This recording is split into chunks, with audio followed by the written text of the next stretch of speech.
Masalaha is an organisation working in Israel-Palestine.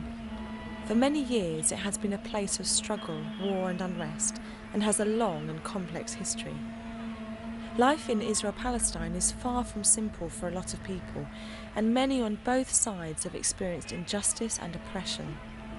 The word Masalaha is Arabic for forgiveness and reconciliation, and the organisation works to bring peace and reconciliation in the midst of mistrust and fear. Israel-Palestine is a unique place in the world. 3 major religions, Judaism, Christianity and Islam, all have some of their holiest sites here. For Christians, it is of course the place where Jesus was born, lived and died. For Jews, it's the birthplace of their nation, the Promised Land, which Moses led the Israelites to. And for Muslims, it is the place where Muhammad ascended into heaven. Yet its recent history is one that is filled with conflict. Thousands of people on both sides have lost loved ones and their homes. Over the last few decades, many attempts have been made towards peace, yet many still feel that justice is either a long way off or impossible. Musalaha is an organization that provides or does trips, encounters between Israelis and Palestinians because our region has a conflict between them. They don't like each other. So we bring people from these two sides, Christians from both sides, and we go on a trip together. Musalaha developed a very unique model where we start the process of reconciliation by taking Israeli and Palestinians to the desert for 1 week, riding on camels, and to develop relationship. Then we move to talk about the issues that divide us.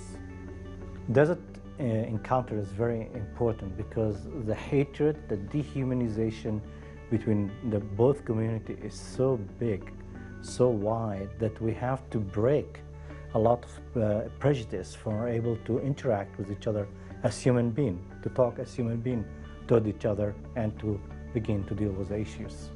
How you believe in God, how you understand God, how you understand how God relates to you and you relating to God will determine to a large degree how you relate to others. Jesus taught us to love our enemies, and that is the most difficult aspect in our faith. As a matter of fact, in the first letter of John, chapter 4, verse 21, John rebukes us in this verse, how can you say that you love God that you don't see, and hate a brother or sister that you see? You cannot do that. You're a liar. So the test of our spirituality as a Christian is in our relationship with each other.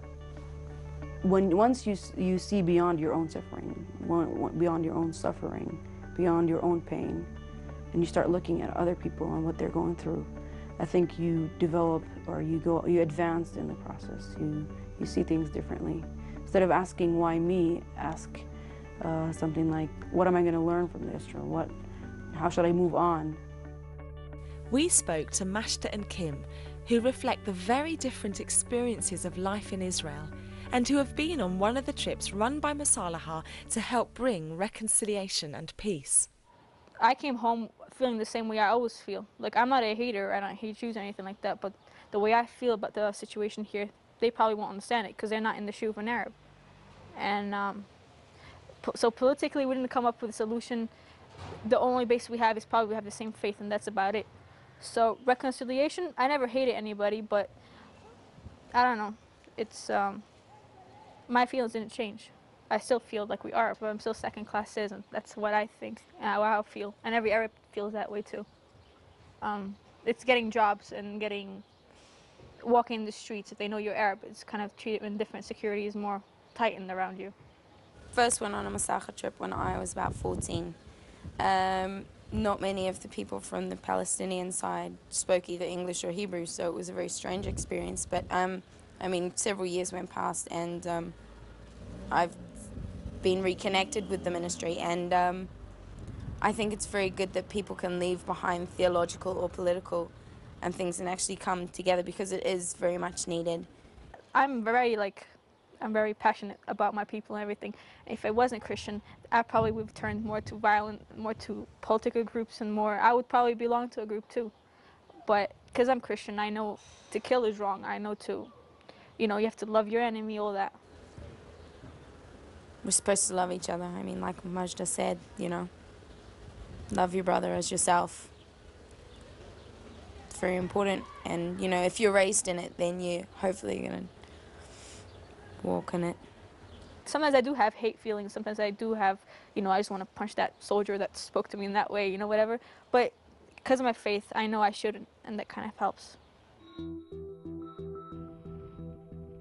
Masalaha's work of reconciliation has been made even harder by Israel's construction of a wall around the West Bank. Built in order to keep terrorists out of Israel, it is also making life even more difficult for those who live within its confines. From '93 to now, we've been talking about peace and reconciliation and getting together, and nothing actually changed, and instead it became harder and harder. You know, we did not have the wall in 2000, and we did not have the wall in '93, and now the wall is up, and that makes a big difference. So when you say reconciliation, say, how can we reconcile with somebody who's much stronger than us, and they always make the decision? You see, one of the things Israel is doing by putting the wall is making the Israeli cut out from the Palestinians, so they do not know the daily basis what happened to Palestinians. And that's very important for them because, you know, a lot of Israelis are very compassionate and they want the Palestinians to have human rights, but they keep it away from them. When you put somebody in a prison and you say, I want to make peace with you, how can you do that? I mean, it does not fit. You know, you're not walking the talk. Say, I want to do peace, then you put us in a prison. Just being able to do things like any young people, they find it very difficult. To travel around outside the country is very difficult. So the fears they have that things are not going to get better, and that things are going to get harder, and that they will not be able to move on and become, have a better life. And I think one thing we really need to do is to pray for peace and get the people to be encouraged and speak about their hope, speak about their sorrows, not just keep it inside. And, you know, one of the things to do, as I said, is to educate the Israelis. That's the reason I wanted to meet young Israelis. I wanted to talk to them, to let them know how they feel. But the biggest thing we should do is prayers. That's the biggest we could do.